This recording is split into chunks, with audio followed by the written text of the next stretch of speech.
Mais uma vez, gostaria de saudar os irmãos com a graça e a paz do nosso Senhor Jesus Cristo. Amém? Amém.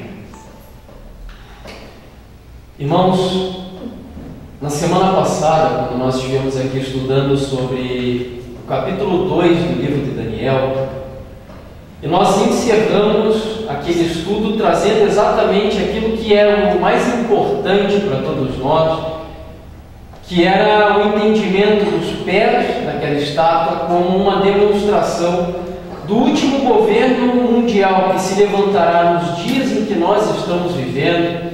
Nós então encerramos aquele estudo exatamente nos pés e vimos que para aquela geração que viveria nos pés daquela estátua havia a promessa de que a pedra, que é o Senhor Jesus Cristo, viria, de que ela, sem cortada, sem auxílio de mãos, destruiria aquela estátua, batendo nos pés da estátua, desfazendo todos aqueles reinos que um dia o homem, instigado pelo inimigo, procurou levantar, e fazendo do próprio homem o centro desses reinos, e se estabeleceria um reino que duraria para todo sempre. Aquele estudo que nós fizemos foi apenas uma introdução para que nós pudéssemos entrar no capítulo 8 de Daniel e estudar não aquela aplicação histórica que nós estamos acostumados, que é Medo-Pérsia, Grécia, Babilônia, Roma e tal, mas fazendo uma aplicação contemporânea dessa profecia que tem tudo a ver, irmãos, com o que está acontecendo e com o que ainda vai acontecer daqui a pouco tempo. Infelizmente eu acabei esquecendo um livro, irmãos, e eu vou ter que ler o texto aqui mesmo no celular, que foi onde eu consegui pegar, mas eu não gostaria de que nós iniciássemos essa mensagem sem compartilhar esse texto com os irmãos. É um texto do livro Eventos Finais, página 128, e eu queria ler e compartilhar com os irmãos esse texto, que vai como que fazer uma introdução para esse nosso tema de hoje. Diz assim: os Estados Unidos aprovarão uma lei dominical. E apenas lembrando o que nós estudamos na semana passada, nós vimos que aqueles pés da estátua, eles são formados, em primeiro lugar, por um metal. Qual é o metal que inicia na perna e se estende até os pés da estátua? Os irmãos lembram? Ferro. E o ferro é uma representação de qual reino? Romano, Roma, mais especificamente Roma em que momento? Pagão ou papal? Papal. Que é o período de Roma que vai até os pés, até o tempo do fim. Roma papal é a que existe até hoje. E esse ferro era misturado com outro elemento que era o barro. E o barro representava quem? Os irmãos recordam? Pode falar mais alto. Os Estados Unidos da América. Correto? Aquela nação que se levantou, hoje a gente vai até mencionar isso de novo, de um local desabitado e que hoje é mais barro do que nunca, como nós comentamos, mostrando a fragilidade em que essa nação, a nação americana, se encontra. E unido a esses dois agentes do inimigo nesses últimos dias, Papado e Estados Unidos, estão também os 10 reis, ou os 10 dedos que aparecem ali na estátua, que é uma representação do mundo agora dividido em 10 blocos econômicos, e que, unidos a Papado, Estados Unidos da América, formam aquilo que nós chamamos de nova ordem mundial. E aí, gostaria de compartilhar então esse texto com os irmãos. Eventos Finais, página 128. Os Estados Unidos aprovarão uma lei dominical. Quando nossa nação, a escritora americana, renunciar aos princípios de seu governo, de tal forma que vote uma lei dominical, nesse próprio ato, o protestantismo dará mão ao papado. Os protestantes lançarão toda a sua influência e poder ao lado do papado. Por um ato nacional, impondo o falso sábado, eles darão vida e vigor à corrompida fé de Roma, avivando sua tirania e opressão da consciência. mais cedo ou mais tarde serão aprovadas leis dominicais. Todos esses textos, irmãos, que estou lendo aqui para os irmãos, eles foram escritos em 1890, 1905. Naquele tempo era um absurdo se falar de que os Estados Unidos daria a mão ao papado, porque os Estados Unidos, como nós sabemos, ele é conhecido como o país do quê? Protestante, ou um país da liberdade religiosa, tanto que tem aquela estátua como um símbolo desse que é um dos grandes princípios da nação americana. Falar isso naquele tempo era absurdo. Em breve serão impostas as leis dominicais, e homens em posições de confiança ficarão furiosos com o pequeno número do povo de Deus que guarda os mandamentos. A profecia do capítulo 13 de Apocalipse declara que o poder representado pela besta de 2 chifres, semelhante a um cordeiro, fará com que a terra e os que nela habitam adorem ao papado. Esta profecia se cumprirá quando aquela nação impuser a observância do domingo, que Roma alega ser um reconhecimento especial de sua supremacia. E por fim, a corrupção política está destruindo o amor, a injustiça e a consideração para com a verdade. E mesmo na livre América do Norte, governantes e legisladores, a fim de conseguir o favor do público, cederão ao pedido popular de uma lei que imponha a observância do domingo. Irmãos, o capítulo 8 do livro de Daniel, ele nos ajudará a ver o cumprimento disso daqui que foi escrito, como nós comentamos para os irmãos há muitos anos atrás. Nós veremos que a palavra de Deus, ela já revelada, e que hoje, junto com o livro de Apocalipse, nós podemos revelar, digamos assim, aquilo que talvez até um tempo estivesse selado no livro de Daniel. Capítulo 8 do livro de Daniel, então, para onde nós vamos? O versículo 1, ele diz assim: no ano 3º do reinado do rei Belsazar, eu, Daniel, tive uma visão depois daquela que eu tivera a princípio. Parece que quando nós lemos esse versículo aqui, irmãos, essa não é mais do que uma das profecias do livro de Daniel que dizem respeito à antiga Babilônia, ao reinado daqueles reis que se levantaram desse grande império mundial, porque ele começa falando do reinado de Belsazar, 3º ano, que ele teve uma visão naquele que talvez fosse ali pelo menos 6 séculos antes da vinda do Senhor Jesus Cristo pela primeira vez a essa terra. Será que essa profecia ela tem alguma coisa que ver com esses últimos dias? Olha o que o anjo Gabriel, que vem revelar essa profecia, diz para Daniel. Versículo 15 até o 17. Havendo eu, Daniel, tido a visão, procurei entendê-la, e eis que se me apresentou diante uma com aparência de homem. O anjo agora vem personificado como um homem, e ele diz: e ouvi uma voz de homem dentre as margens do rio Ulai, a qual gritou e disse: Gabriel, dá a entender a este a visão. Venho, pois, para perto de onde eu estava. Ao chegar ele, fiquei amedrontado e prostrei-me com o rosto em terra. Mas ele me disse: entende, filho do homem, pois esta visão se refere ao tempo do fim. Essa visão ela é ou não, portanto, irmãos, para nós que vivemos nestes últimos dias? Sim ou não? Sim.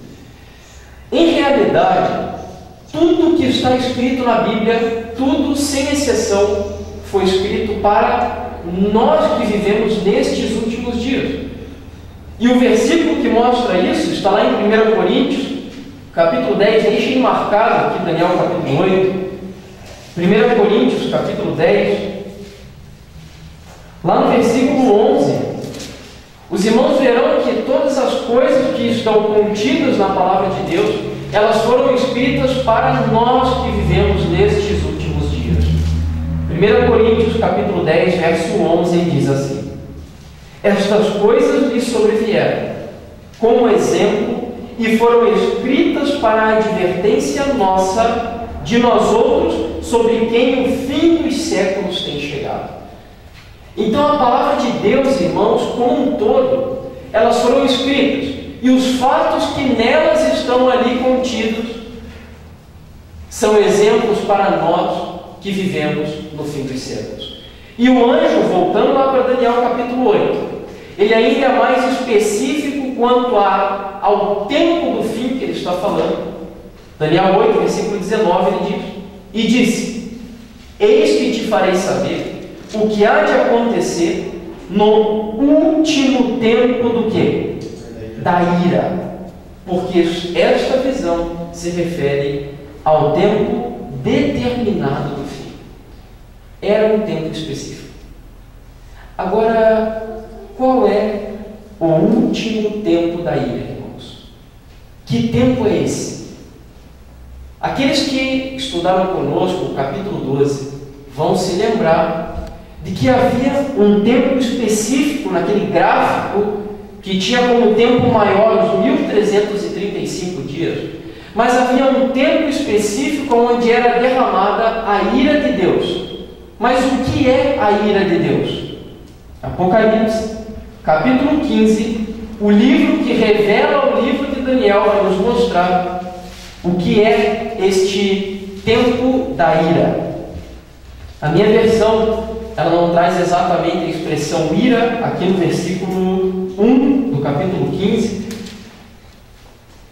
mas aqueles que tiverem a versão que traz a palavra ira no versículo 1, eu pediria para que lesse para a gente, por gentileza. Vi outro grande e admirável sinal no céu, 7 anjos que tinham 7 últimas pragas, porque nelas é consumada a ira de Deus. Bom, a ira de Deus, portanto, irmãos, é o quê? É o derramamento das pragas, as 7 últimas. Lembrem-se, se existem 7 últimas é porque existem 7 primeiras. Quais são as 7 primeiras pragas? As 7 trombetas. As 7 últimas são as 7 taças. E quando o anjo, lá para Daniel, ele diz que a visão do capítulo 8, ela tinha uma relação com o último tempo da ira. Que tempo então que ele estava falando, irmãos? O tempo do derramamento das 7 taças da ira de Deus. Agora, por que o último tempo da ira? Se os irmãos lembrarem do gráfico, e eu vou até desenhar aqui o gráfico rapidamente para a gente se lembrar, irmãos. Nós havíamos colocado um período maior de quanto tempo? Aqueles que estudaram conosco? 1335 dias. Junto com os 1335 dias, iniciavam os 1290 dias. Certo? Vamos ver se os irmãos estão com a memória boa. Qual é o evento que marca o início destes dois tempos aqui? Lei dominical aonde? Nos Estados Unidos da América. É um sinal para nós do início dessa contagem de tempo. E havia um outro período de tempo que começava um pouco depois aqui dos 1290 e ia até o final dos 1290, que eram quantos dias? 1260 dias, que é o período em que o povo de Deus vai receber poder para pregar. Agora, esse último tempo aqui, irmãos, de 45 dias, que tempo que era esse? O que aconteceria nesses últimos 45 dias? O tempo de angústia de Jacó. Mas por que ocorre o tempo de angústia aqui? O que vai acontecer? Miguel se levanta e o que acontece aqui nessa terra, nesses 45 dias? Fechamento da porta da graça. E por fechar a porta da graça, o que Deus manda agora? As pragas. O derramamento da ira de Deus. Portanto, nesse gráfico, o derramamento das taças é o último tempo da ira.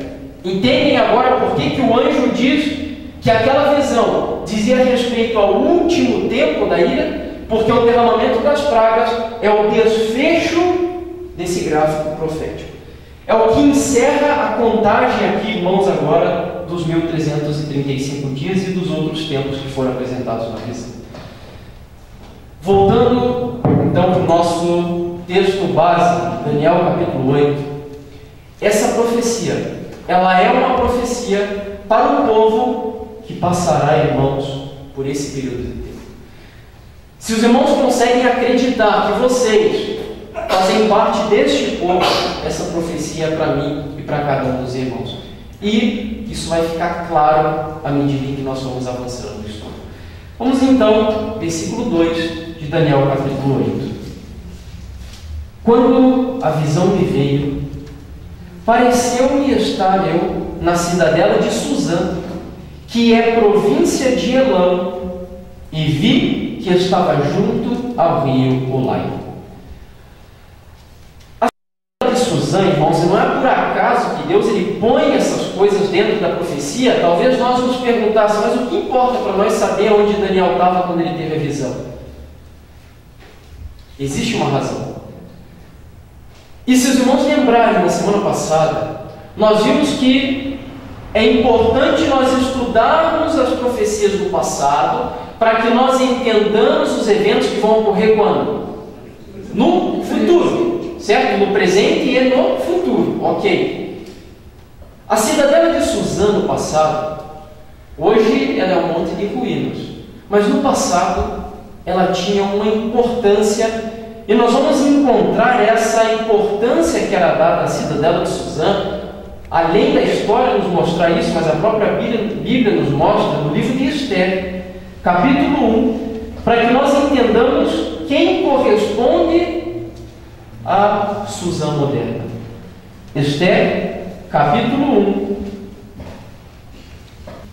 1. Nos dias de Assuero, o Assuero que reinou desde a Índia até a Etiópia, sobre 127 províncias, naqueles dias, assentando-se o rei Assuero no trono do seu reino, que está na cidadela do quê? Suzã. Assuero, ele era rei do Império Medo-Persa. E a Bíblia diz que o Império Medo-Persa ele era um império pequeno ou um império que tinha uma extensão mundial? Mundial. Diz aqui que ele reinava desde a Índia até a Etiópia, que era toda a extensão do mundo na época, e ele havia reinado nessa época aqui sobre 127 províncias. Agora, qual era, irmãos, a capital, a sede do Império Mundial que Assuero era o rei naquele tempo? Suzã. A cidadela de Suzã, ela era naquele tempo como se fosse uma capital de um império mundial de fato. Era dali, do trono da cidadela de Suzã, que o rei, ele coordenava, ele administrava, digamos assim, as províncias que estavam sob a jurisdição do Império Medo-Persa aqui nessa ocasião, das quais inclusive Israel, o povo judeu, fazia parte dessas províncias que estavam sob o domínio do Império Medo-Persa. Agora, o que seria a Suzã moderna, irmãos?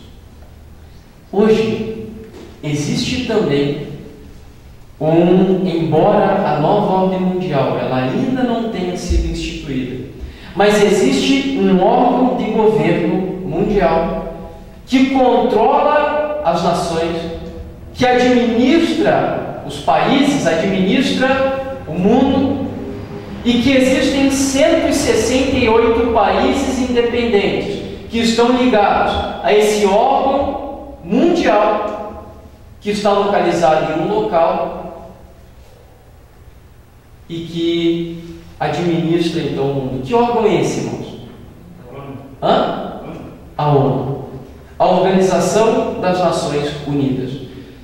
Esse órgão ele foi instituído após a Segunda Guerra Mundial, exatamente com a proposta de solução, de paz, solução dos problemas que vinham ocasionando no mundo, ocasionados nesse mundo, e após o ano de 1945 institui-se a ONU, a Organização das Nações Unidas. E a sede, irmãos, da ONU está em Nova York. Queria pedir aqui, não sei quantos dos irmãos conhecem, mas o prédio da ONU aqui estão a bandeira de todos os países que estão aliados à Organização das Nações Unidas. E, pode passar para outra imagem. Aí está, irmãos, o prédio da ONU, que fica na cidade de Nova York, mais precisamente na ilha de Manhattan, nos Estados Unidos. A Suzane do passado, ela corresponde hoje, nos nossos dias, a Nova York, digamos assim, aonde está hoje localizado a capital de um governo mundial, ou a preparação do que seria de fato o governo mundial. A ONU ela foi o início, a preparação do estabelecimento da nova ordem mundial. Portanto, a Suzane do passado corresponde à cidade de Nova York hoje, na instituição da Organização das Nações Unidas.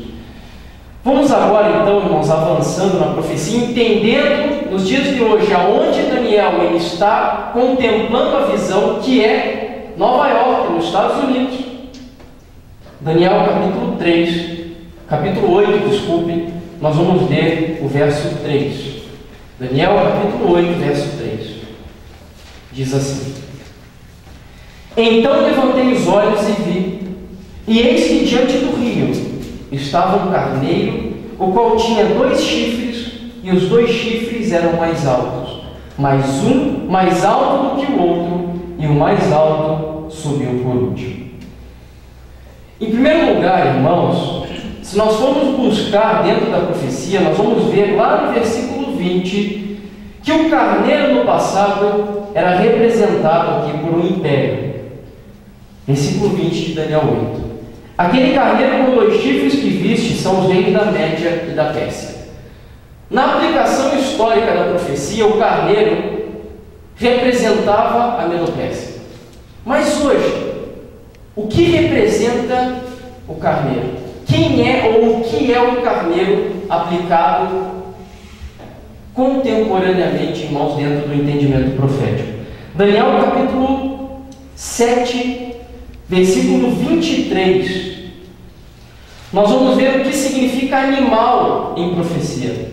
Daniel capítulo 7, verso 23.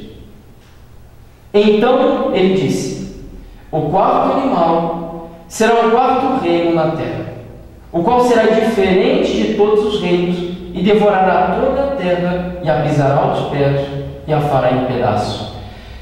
A Bíblia mostra que animal em profecia, irmãos, representa o quê? Reino.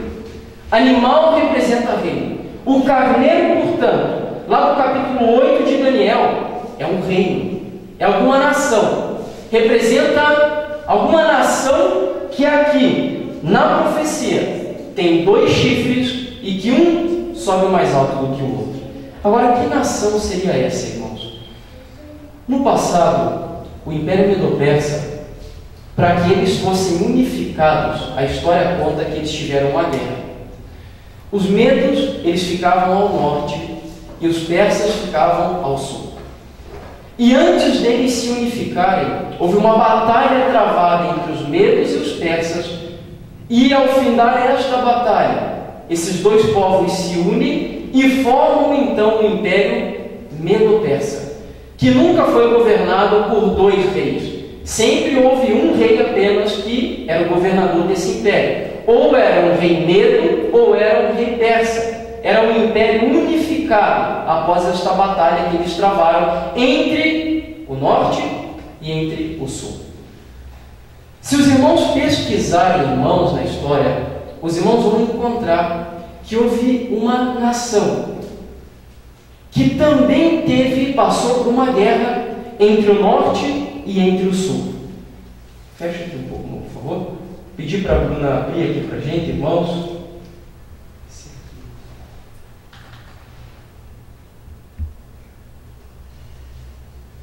Pode baixar.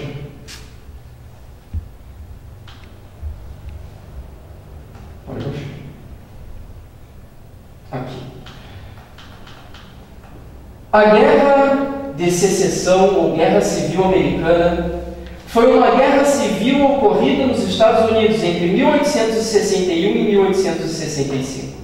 Foi o conflito que causou mais mortes de norte-americanos, num total estimado em 970 mil pessoas, dos quais 618 mil eram soldados. E aí ele continua. Próximo parágrafo. A Guerra da Secessão consistiu na luta entre 11 estados confederados do sul latifundiário, aristocrata e defensor da escravidão, contra os estados do norte industrializado, onde a escravidão tinha um peso econômico bem menor do que o do sul. Note que a história do passado, como a Bíblia mesmo diz, ela se repete também no futuro, e aquilo que aconteceu entre os medos ocorre também com uma nação que é o Estados Unidos da América.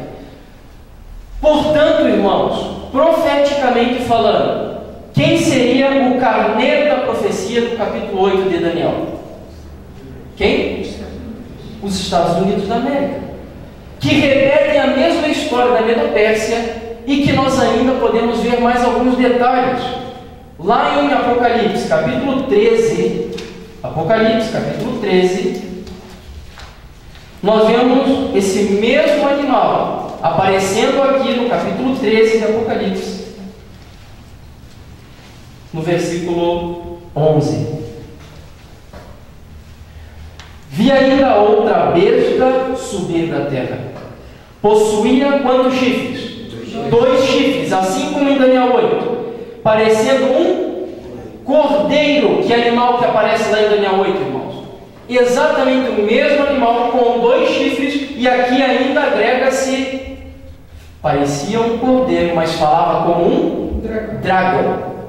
Nós já estudamos que esta nação aqui, do capítulo 13 de Apocalipse, que sobe da terra, região desabitada, é que nação? Os Estados Unidos da América. E essa é a mesma nação que aparece aqui no capítulo 8 de Daniel, irmãos. Os Estados Unidos da América são o carneiro da profecia. E os 2 chifres? O que representa o chifre na profecia? Zacarias, capítulo 1. Zacarias, capítulo 1. É o penúltimo livro do Antigo Testamento. Nós vamos ver o significado de chifre na profecia, irmãos. Zacarias, capítulo 1, verso 21. Pedi então para o seu Bruno ler para a gente. Ou dona Sueli. Então perguntei: que vem fazer estes? Ele respondeu: aqueles são os chifres que dispersaram Judá, de maneira que ninguém pode levantar a cabeça. Esses ferreiros, pois, vieram para os amedrontar, para derribar o chifre das nações que levantaram o seu poder contra a terra de Judá, para a espalhar. O capítulo 1, verso 21 de Zacarias mostra que o chifre é símbolo do que, irmãos? Poder. Veja que no finalzinho a dona Sueli deu que as nações levantaram o seu chifre, e aí diz que elas levantaram o seu poder, como significando os chifres que foram representados ali como o poder das nações. Na minha, sempre que ela lê o chifre, fala poderes. Poderes, ok. Mostrando então que o chifre é símbolo de poder. Quais são, portanto, os 2 chifres ou os 2 poderes que regem os Estados Unidos da América, irmãos? Lembram? Qual é o primeiro que se levantou em primeiro lugar nos Estados Unidos? Antes do protestantismo, está correto, o protestantismo é um dos chifres, mas antes do protestantismo, no ano de 1776, que é o ano em que os Estados Unidos proclamam a sua independência, é instituído naquela nação o primeiro chifre, digamos assim, que é um poder que rege a nação americana, que é o republicanismo. O que é o republicanismo? Diferente de monarquia, o republicanismo é o direito do povo agora escolher votar, participar das decisões governamentais. Os Estados Unidos, quando foi estabelecido, foi uma das poucas nações da época em que levantaram essa bandeira do republicanismo, enquanto haviam muitas monarquias ainda naquele tempo. Essa foi uma das primeiras nações a instituir a república como uma bandeira daquela nação. 10 anos mais tarde, mais ou menos, no ano, um pouco mais de 10 mil anos, no ano de 1783, os Estados Unidos levanta agora a bandeira protestante. E essa bandeira protestante, ela foi erguida, irmãos, com base em uma emenda constitucional conhecida como Bill of Rights. O que é essa emenda? Pode levantar, vou chamar em cima, se não me engano. Queria compartilhar aqui com os irmãos. A Bill of Rights, ela era uma emenda constitucional que concedia ao cidadão americano alguns direitos, irmãos. Dentre esses direitos está, que eu vou compartilhar aqui com os irmãos.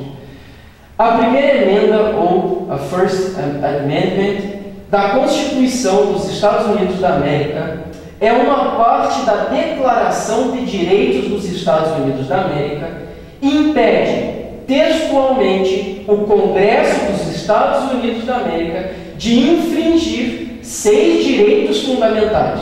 O Congresso passa a ser impedido de estabelecer uma religião oficial ou dar preferência a uma religião. A Establishment Clause da primeira emenda, que institui a separação entre a Igreja e o Estado. E eles também estavam proibidos de, ou estão proibidos de, proibir o livre exercício da religião. Isso agrada a Deus ou não, irmãos? O que os irmãos acham? A liberdade religiosa agrada ou não agrada a Deus? Sim. Se a pessoa quiser adorar Satanás, ela pode ou não pode? Deus força ela a adorar ele? Não. A Bíblia diz, nem por força, nem por violência, mas pelo meu espírito, a palavra do Senhor coloca. E os Estados Unidos, seguindo o princípio da liberdade religiosa, no ano de 1783, e note que a Bíblia diz que o chifre mais forte sobe quando? Por último. E os Estados Unidos ele se tornou muito mais conhecido pelo protestantismo do que pelo republicanismo. O chifre mais forte sobe por último, mostrando exatamente o cumprimento da profecia. E a nação americana, irmãos, ela proibia, assim como o Senhor Jesus diz, dai a César o que é de César e a Deus o que é de Deus. Ela proibia a mistura entre igreja e Estado. Notem como foi lido aqui para os irmãos. Separação entre a igreja e o Estado. Isso estava nessa emenda constitucional. São os dois poderes, irmãos, que regem a nação americana. Só que agora é onde nós vamos entrar no que nos interessa de fato. Esses dois poderes, se é que já não estão sendo, eles serão quebrados nos Estados Unidos também. Os Estados Unidos deixará de ser uma nação protestante, uma nação que preze pela liberdade do povo, irmãos, e se tornará uma nação ditatorial. E é para onde nós vamos agora no avançar do nosso estudo. Voltando para Daniel capítulo 8. Daniel capítulo 8. Nós veremos então agora que haverá essa mudança de governo. Versículo 4. Vi que um carneiro dava amarradas para o ocidente, para o norte, para o sul, e nenhum dos animais lhe podia resistir. Mostra que o crescimento dos Estados Unidos da América, mostrando que nenhum dos animais lhe podia resistir. O que é animal em profecia, irmãos? Reino, países. Existe, se nós perguntamos hoje, qual é a nação mais temida, digamos assim, em armamentos, em poder civil, hoje, irmãos, nos dias em que nós vivemos? Os Estados Unidos da América. Não havia nenhum animal que lhe podia resistir nesse crescimento dessa nação, nem havia quem pudesse livrar-se do seu poder. Ele, porém, fazia segundo a sua vontade. Aqui começa o problema dos Estados Unidos e assim se engrandecer. Quando o orgulho começou a invadir, irmãos, o coração dos cidadãos americanos. E hoje, é ou não é uma realidade em que os Estados Unidos é o país mais patriótico que existe no mundo, irmãos? São orgulhosos ou não são? Muito, muito orgulhosos. O orgulho invadiu essa nação e eles passam agora a cumprir com a sua vontade e não mais com a vontade de Deus. E como consequência disso, verso 5: estando eu observando, eis que um bode vinha do ocidente sobre toda a terra, mas sem tocar no chão. Este bode tinha um chifre notável entre os olhos. Quem é esse bode, irmãos? Por que vir sem tocar no chão? E o que esse bode faria contra o carneiro, como diz o avançado da profecia? Antes, vamos ler aqui a continuação para que nós possamos descobrir quem é o bode. Então, olha o que o bode faz. Dirigiu-se ao carneiro que tinha 2 chifres, o qual eu tinha visto diante do rio. O bode agora se dirige a quem, irmãos? Vamos traduzir. Se dirige a quem? Aos Estados Unidos da América. E correu contra ele com todo o seu furioso poder. Viu chegar perto do Estados Unidos da América e, enfurecido contra ele, o feriu. E o que ele fez? Quebrou. Vamos traduzir. Quebrou o quê? O protestantismo e o republicanismo. Quebra a liberdade dessa nação. O bode quebra. Pois não havia força no carneiro para resistir. Veja como a situação se inverte agora. O carneiro tinha força, agora ele perde. E o bode o lançou por terra e o pisou aos pés. E não houve quem pudesse livrar o carneiro do poder dele. Quem será que é esse bode que se levanta contra a nação americana e provoca a ruína dos Estados Unidos da América? Quem era o bode no passado? Vamos ver aqui. Quem dos irmãos lembra? A gente já estudou bastante essa profecia. Quem que veio depois da Medo-Pérsia na profecia? Grécia. Está lá no versículo 21 de Daniel 8.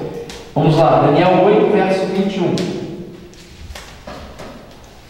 Mas o bode peludo é o rei da Grécia, e o chifre grande entre os olhos é o primeiro rei. Quem era esse primeiro rei grego, representado aqui pelo grande chifre?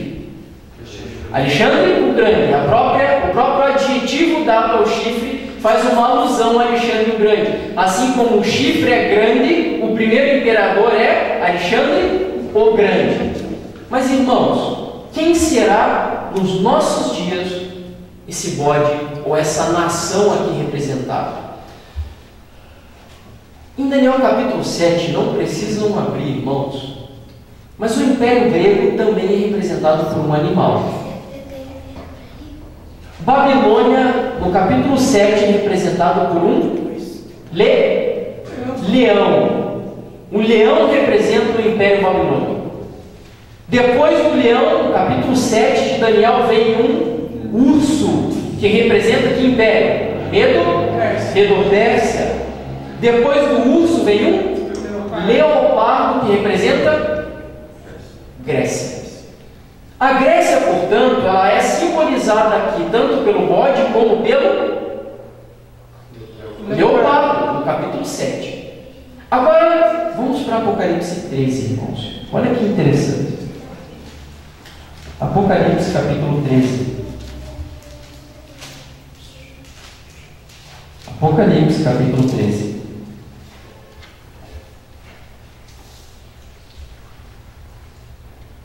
Nós vamos ler aqui, versículo 2. A besta, quem é a besta? Quem é a besta? O Papa. Mas diretamente que Papa? João Paulo II. A besta era semelhante a um leopardo, com pés como de urso e boca como de leão. E deu-lhe o dragão o seu poder, o seu trono e grande autoridade. A Bíblia compara o papado A Igreja Católica diz que ela é semelhante ao quê? A um leopardo. E o leopardo é o símbolo de que império? A Grécia. Isso significa que a Igreja Católica ela é comparável ao Império Grego. Mas por quê? Por vários detalhes importantes, irmãos. O Império Grego tinha algo que a história chama de helenismo. Não sei quantos dos irmãos já ouviram falar. O que é o helenismo? Quando o Império Grego invadiu uma nação, quando Alexandre o Grande invadiu uma nação, eles helenizavam aquela nação, levando para aquela nação a cultura e a língua deles e a religião também do Império Macedônico ou Império Grego, do qual Alexandre o Grande era o cabeça. Então, uma das características era a imposição da religião, da cultura e da língua grega.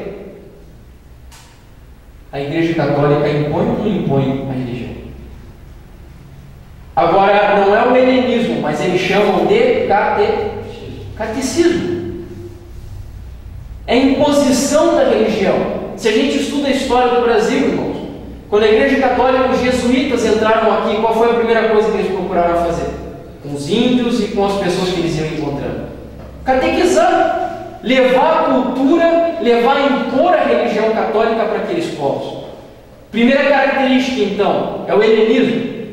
O Império Grego também, irmãos, era reconhecido pela grande quantidade de vinho que eles utilizavam naquela nação, naquele império. Tanto que havia um deus do Olimpo, que era Dionísio, que era o deus do vinho. E a Igreja Católica? Ela contamina ou não contamina com o seu vinho as nações? Sim ou não? Sim.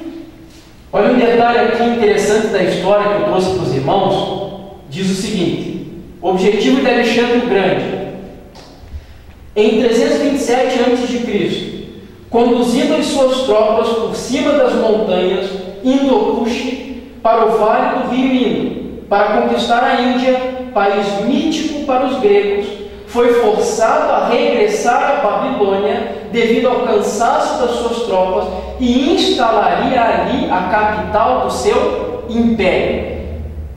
Alexandre o Grande tinha o desejo de instituir na Babilônia a capital do império mundial que ele queria instituir. Quem é a Babilônia moderna, irmãos? Quem é a Babilônia moderna? A Igreja Católica.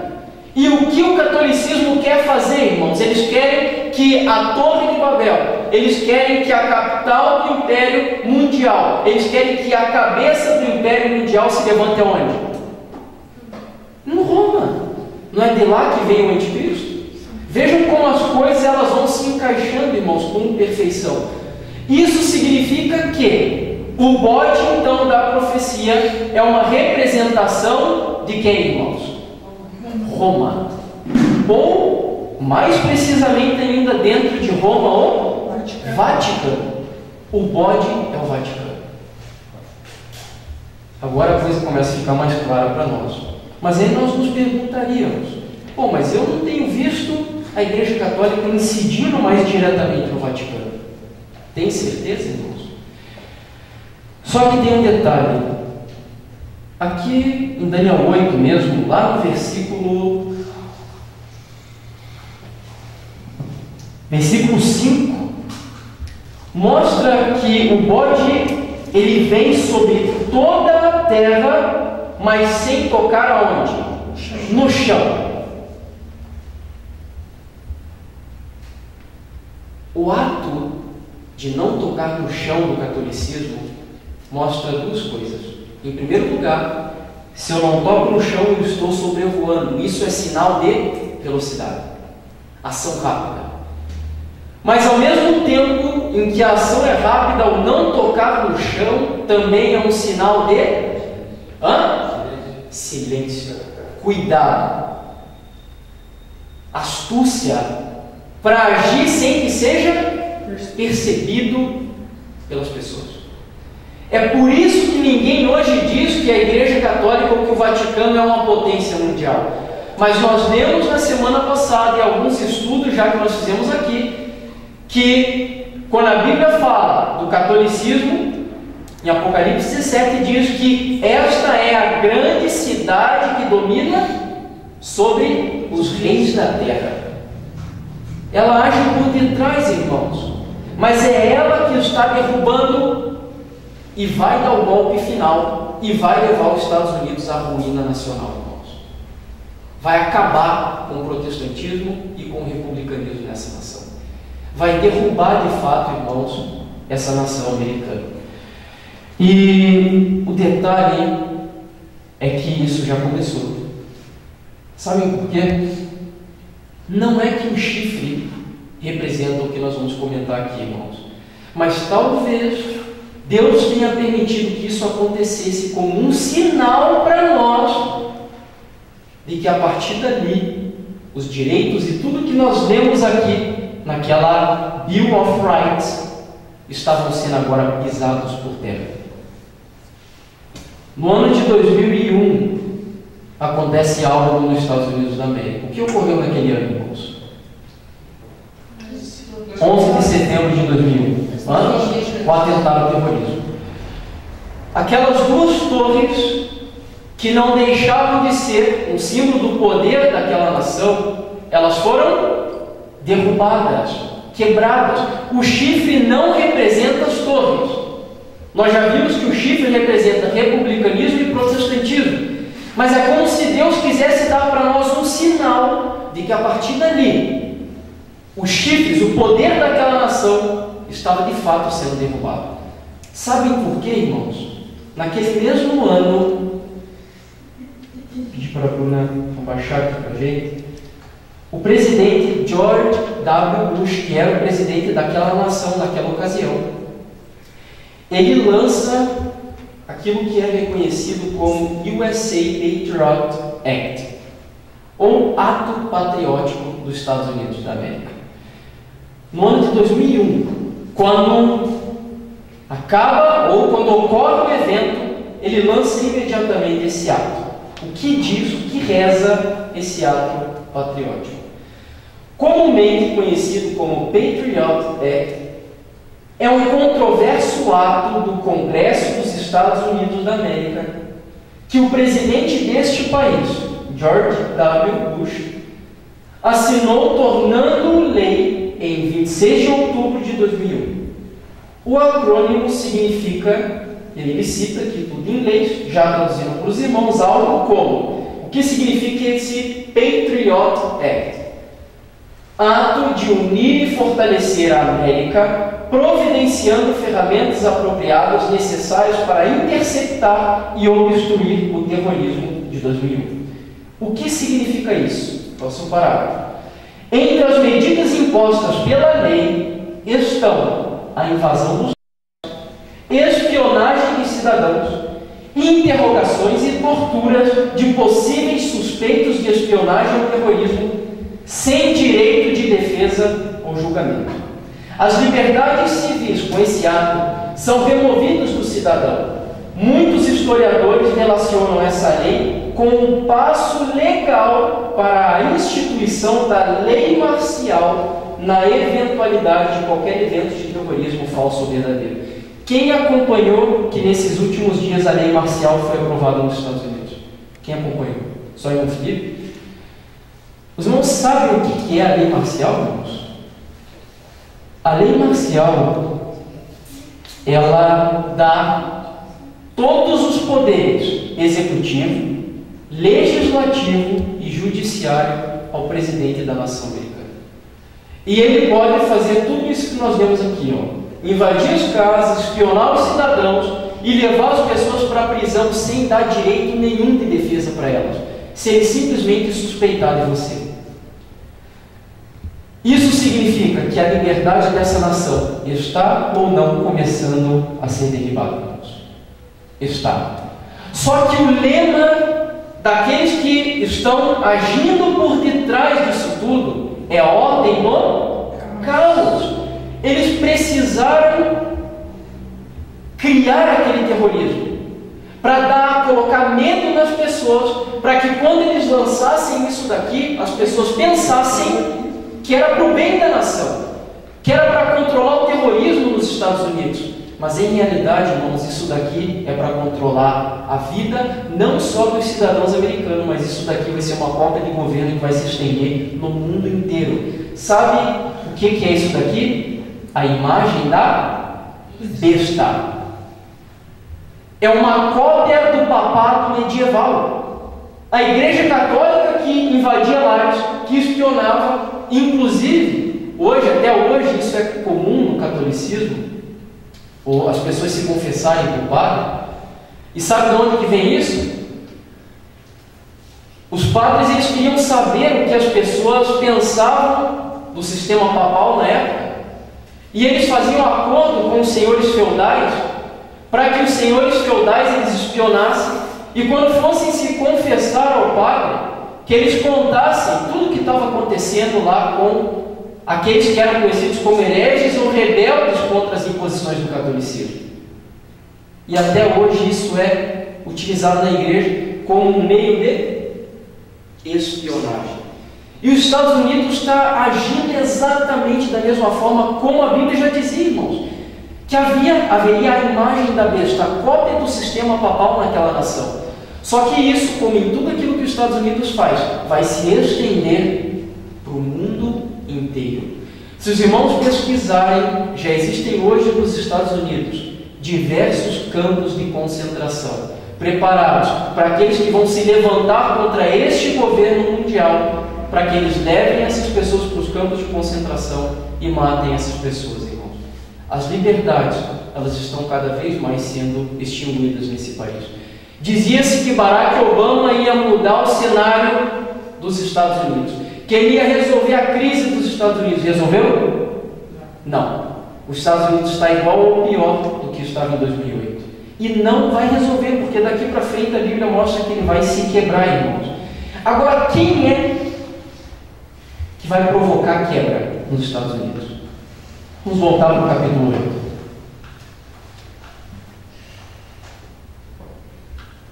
Capítulo 8. Versículo 5, onde nós estávamos. Estando eu observando, eis que um bode vinha do ocidente sobre toda a terra, mas sem tocar no chão. Cuidado! Este bode tinha um chifre grande, um chifre notável entre os olhos. Quem seria esse chifre grande? No passado, representou quem? Alexandre o Grande, que era um rei, ok? É um rei da Igreja Católica também. Um daqueles 7 reis lá do livro do Apocalipse. Mas quem seria esse chifre grande? Vamos continuar. Dirigiu-se ao carneiro que tinha os 2 chifres, o qual eu tinha visto diante do rio, e correu contra ele com todo o seu furioso poder. Por que a Igreja Católica ela tem tanta raiva, irmãos, dos Estados Unidos? Tanta ira contra essa nação? Abaixa um pouco mais aqui, irmão. Quero ver se eu acho que eu peguei também. Não, abaixa. Quero mostrar algo que foi dito pelo Papa Pio IX aqui, referente à liberdade religiosa. O Papa Pio IX, em sua carta encíclica de 15 de agosto de 1854, disse: as absurdas e errôneas doutrinas ou clamores em defesa da liberdade de consciência são o erro mais pestilento, uma peste que entre todas as outras deve ser temida em um Estado. Diferente do que Deus diz, de que a liberdade é algo que deve ser gozado pelo povo. Deus ele nos deu como presente, irmãos, o livre-arbítrio. O que a Igreja Católica pronuncia na pessoa do Papa Pio IX? De que isso é uma peste mais temida do que qualquer outra. Por que eles odeiam tanto então os Estados Unidos e querem quebrar aquela nação? Porque os Estados Unidos era a nação da liberdade. Era a nação, a única talvez aqui da América, que não era reconhecida como uma nação em sua maioria católica. Era o único país protestante daqui, o que já não ocorre hoje, irmãos.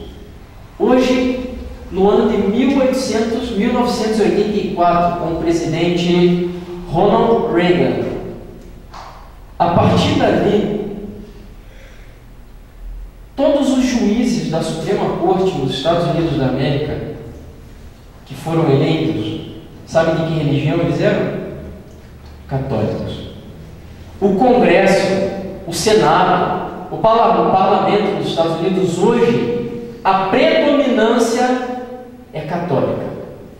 O que será que acontece? Um país em que apenas menos de 30% da nação é católico, mas na liderança eles são representados na sua grande maioria pelos católicos. Será que começa já esse movimento de queda dos Estados Unidos? Mas quem seria o chifre grande responsável por isso? Qual foi a grande característica de Alexandre o Grande, irmãos? A principal característica dele? Viajava, conquistava, e as conquistas que ele fazia eram muito o quê?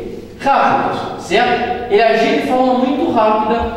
E Alexandre o Grande, ele ficou muito ou pouco tempo reinando no Império Grego? Pouco tempo. Se nós compararmos nesses últimos dias, nós sabemos que lá em Apocalipse 17, verso 10, mostra que uma das cabeças da besta dura pouco tempo, assim como Alexandre o Grande. Quem é esse, irmãos? Quem é o que dura pouco tempo? Bento XVI. E exatamente no ano de 2008, se não me engano, o Papa Bento XVI faz uma visita e, se não estou enganado, foi a primeira vez que um Papa faz uma visita na Casa Branca ao presidente dos Estados Unidos. Esse Papa ele está trabalhando para que a queda dos Estados Unidos ela seja culminada, irmãos. Mas por que o Papa Bento? E o verso 7 diz: viu chegar perto do carneiro e, enfurecido contra ele, o feriu, e depois de ferir, quebra os dois chifres. Os dois chifres, para serem quebrados, em primeiro lugar, os Estados Unidos precisa ser o quê? Ferido. Para os chifres serem quebrados, os Estados Unidos precisa ser ferido. Ferido como? Atentado terrorista em 2001, crise em 2008, crise também no ano passado. Eles estão ferindo. Irmãos, não se enganem. É o catolicismo que controla as bolsas de valores. É o catolicismo que controla o sistema humanitário no mundo. E nós vamos ler isso já aqui na profecia. Eles estão provocando a quebra dessa nação, para que daí, ferindo-a, eles possam quebrar os dois chifres. E aí diz: pois não havia força no carneiro para lhe resistir. Os Estados Unidos não vai conseguir reagir. E o bode o lançou por terra e o pisou aos pés. E não houve quem pudesse livrar o carneiro do poder dele. Não haverá nação que irá resistir, irmãos, a isso daqui.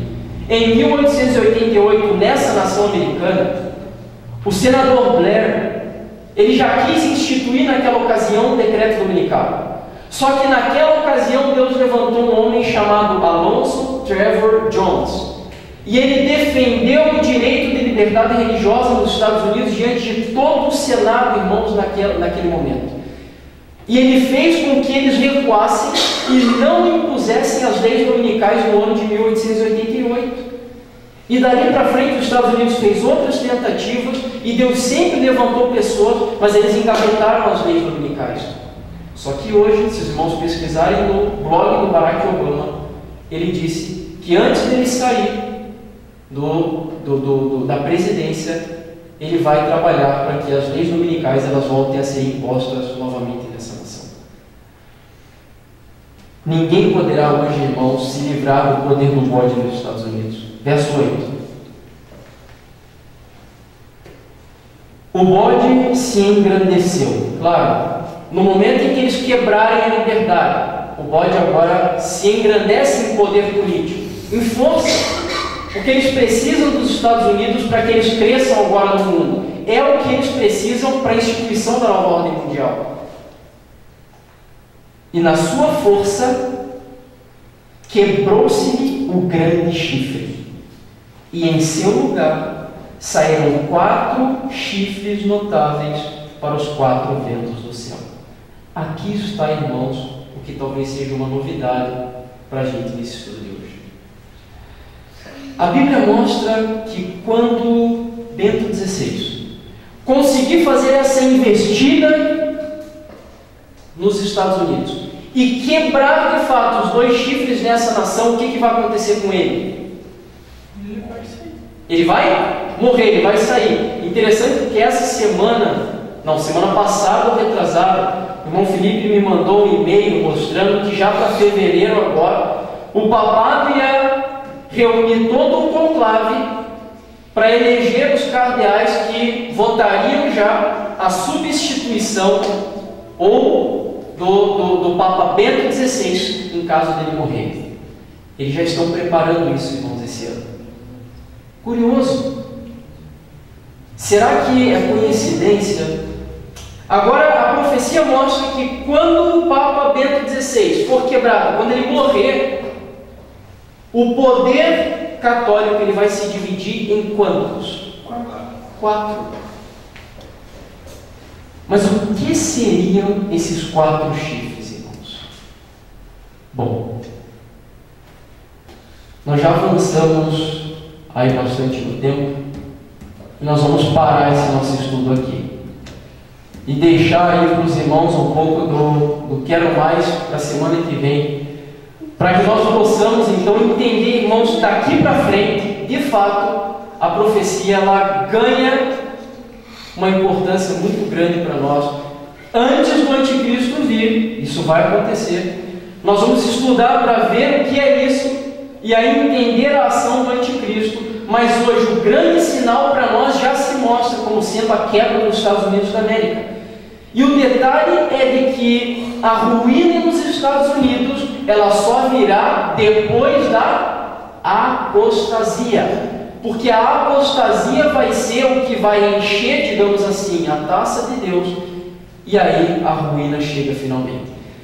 E a apostasia nos Estados Unidos, ela vem em resultado do que, irmãos? Quando que os Estados Unidos de fato apostata e abandona tudo isso que nós vimos que foi instituído na Bill of Rights, os direitos da pessoa ter liberdade? Quando que eles abandonam isso de uma vez por todas? Com a lei dominical. Irmãos, a qualquer momento esse decreto ele vai sair nos Estados Unidos da América. Vai sair. E eu queria encerrar, irmãos, então, esse nosso estudo de hoje, para nós darmos continuidade na semana que vem, fazendo um apelo para os irmãos. Irmãos, venham, por favor, no nosso estudo de sábado. Eu não creio que foi por acaso que Deus ele mostrou algo para mim. Eu estava com o coração meio endurecido, aí, talvez até para um irmão que esteve aí no nosso meio há uns dias atrás com uma mensagem. Eu já adianto para os irmãos que essa mensagem ela não é uma mensagem para o mundo, ela é uma mensagem para nós, mas que ela vai nos localizar no tempo, irmãos, de uma forma assim que para mim eu digo para os irmãos, eu estou preocupado com o tempo, o pouco tempo que nós temos, com a necessidade que nós temos de se consagrar e de pregar esse Evangelho. Venham, por favor, irmãos, porque é muito importante. Nós, como igreja, precisamos orar muito e trabalhar esse ano, porque nós não temos noção da brevidade do tempo em que nós estamos. Todos esses sinais que nós estudamos hoje, eles são apenas algumas evidências. E no sábado, se pela graça de Deus, ainda estou estudando um pouco sobre isso, peço irmãos até que estejam orando, mas no sábado nós apelamos aos irmãos que venham e para que nós possamos estudar esse assunto e entender, irmãos, de que é hora de nós tomarmos algumas decisões firmes ao lado de Deus, ou então nós vamos ficar para trás. Que Deus nos ajude, nos dê força para que nós estejamos no sábado e na próxima quarta para finalizar esse nosso tempo e que pela graça de Deus nós possamos estar ao lado do exército do Senhor Jesus nesses últimos dias. Amém, irmãos? Amém. Que Deus seja louvado. Vamos encerrar então falando com o nosso Deus, irmãos, de joelhos.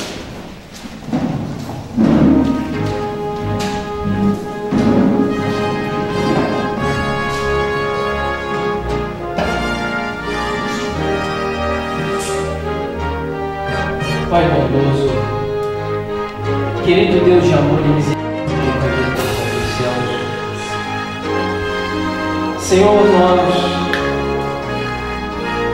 somos levados, Pai, a nos ajoelhar diante de Ti e dar graças a Ti, Senhor, porque nós não merecemos, ó Pai, revelações como estas, que nos mostram, ó Senhor, a brevidade do tempo que vivemos, que nos mostram a necessidade, Pai, de tomarmos decisões firmes ao Teu lado, que nos mostram, ó Senhor, antecipadamente as coisas que estão ocorrendo e que ocorrerão ainda nesses últimos dias. E nós, ó Senhor, talvez estejamos como aqueles que construíram a arca junto com Noé, Pai, mas que talvez não acreditassem de verdade que o dilúvio viria e no momento de entrar na arca não entraram.